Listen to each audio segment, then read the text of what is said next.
Assalamualaikum warahmatullahi wabarakatuh.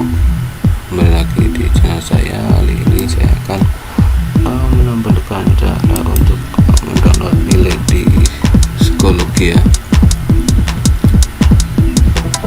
Setelah kemarin udah progresnya selesai, tinggal kita download hasilnya.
Setelah masuk ke ini, lanjutkan pilih kelas yang akan di download nilainya.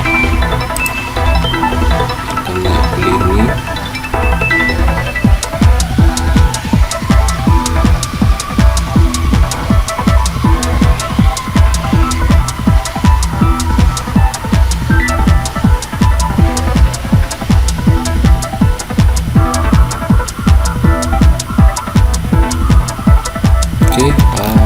Pilih mapelnya atau ujian apa yang dalam kelas itu akan di download nilainya.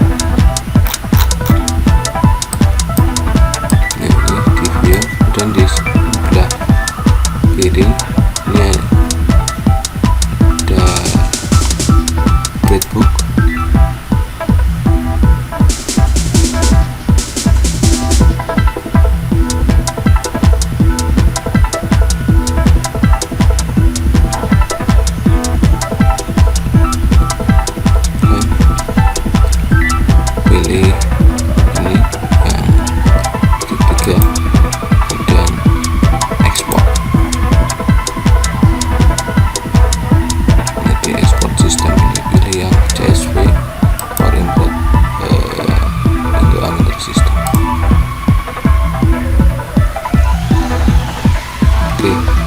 CSV. Nah, untuk konversinya saya share di video